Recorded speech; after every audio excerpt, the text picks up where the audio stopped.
Hello বন্ধুরা, আমি চম্পা তোমাদের সাথে শেয়ার করছি চিকেন দিয়ে আলু দিয়ে পাতলা ঝোল। এইখানে চিকেন আছে 700 গ্রাম। এইখানে মিডিয়াম সাইজের 5টা আলু নিয়েছি, বেশি বড় বড় করিনি, অল্প মাংস বলে আলুর সাইজটা ছোটো ছোটো করেছি। এবার এর মধ্যে উপকরণ পেঁয়াজ, রসুন, একটা গোটা রসুন দেবো, এর মধ্যে 2টো টমেটো দেবো, আর এইখানে আছে আদা, জিরে, কাঁচা লঙ্কা। এইগুলো এখন মিক্সিতে করবো, পেস্ট করবো। এবার প্রথমে কড়াইতে অল্প করে তেল দিচ্ছি, দিয়ে আলুগুলো আগে একটু এপাশ ওপাশ করে লাল করে ভেজে নেব। দেখো আলুগুলো আমার ভাজা হয়ে গেছে, এবার আমি আলুগুলো তুলে নিচ্ছি। এবার কড়াইতে ওই আলু ভাজার তেলের মধ্যে আরও কিছুটা তেল দিয়ে দিচ্ছি, একদম অল্প তেলে কিন্তু এটা রান্না হবে, একদম পাতলা ঝোল, অল্প তেলে পাতলা ঝোল।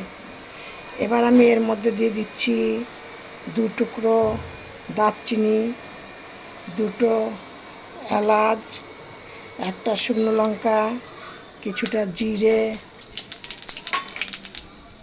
আর দিচ্ছি 2টো তেজপাতা। এবার এর মধ্যে আমি দিয়ে দিচ্ছি পেঁয়াজ কুচিগুলো। আর এইখানে তোমাদেরকে বলতে ভুলে গেছি, আমি কিন্তু এইটাকে চিকেনটাকে ভালো করে ধুয়ে তার মধ্যে হলুদ, একটু তেল, একটা পাতিলেবুর অর্ধেকটা, একটুখানি নুন মেখে রেখে দিয়েছি। তোমরা দেখো পেঁয়াজের কালারটা একটু বাদামি বাদামি হয়ে এসছে। আমি চম্পা রেসিপিটা শেয়ার করছি তোমাদের সাথে, চম্পা রেসিপি হাউস থেকে। তোমরা আমার এই রেসিপিটা দেখে তোমরা ওইভাবে করে দেখবে, একদম পাতলা ঝোল করবে। এবার এই পেঁয়াজটা কিন্তু একটুখানি বাদামি বাদামি কালার হয়ে এসছে। এবার এর মধ্যে আমি এইখানে 2 চামচ রসুন বাটা দিয়ে দিচ্ছি। এই রসুনটা আবার একটা তোমাদের সাথে বলে নিচ্ছি, এই রসুনটা যদি তোমরা এরকম পেঁয়াজের সাথে যতক্ষণ দেবা, তারপরে নাড়াচাড়া করতে করতে তখন তুমি দেখবে তোমাদের পেঁয়াজটা কিন্তু একদম গলে যাবে।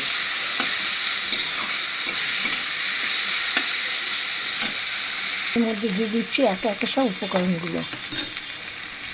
এখানে আছে তোমাদের আগেই দেখে নিচ্ছি, আদা, রসুন, আদা, জিরে, জিরে না আদা, আর কাঁচা লঙ্কা, আর টমেটো এখানে পেস্ট করা আছে, এইটা আমি দিয়ে দিলাম।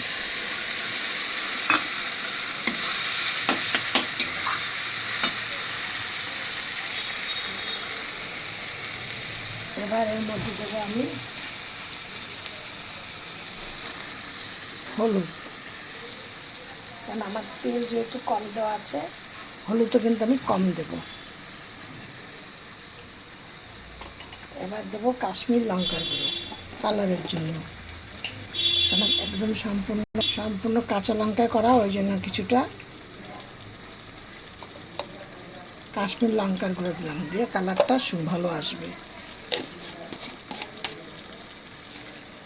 সামান্য পরিমাণে একটুখানি চিনির দানা কয়েকটা, কারণ স্বাদটা ব্যালেন্স আনার জন্য।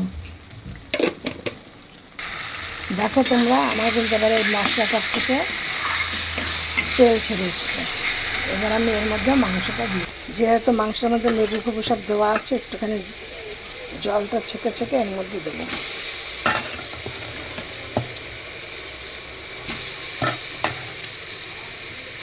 আর এই জলটাকে আমি ফেলে দেবো।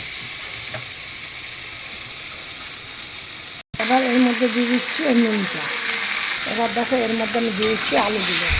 এটা কিন্তু মশলাটা পুরো হয়ে এসছে।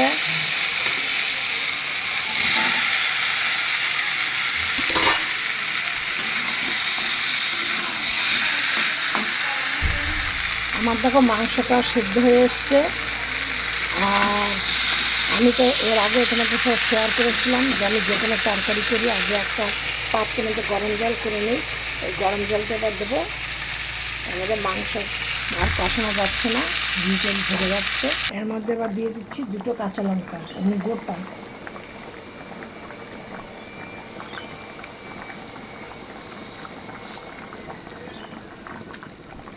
আর দিয়ে দিচ্ছি একটুখানি নুন,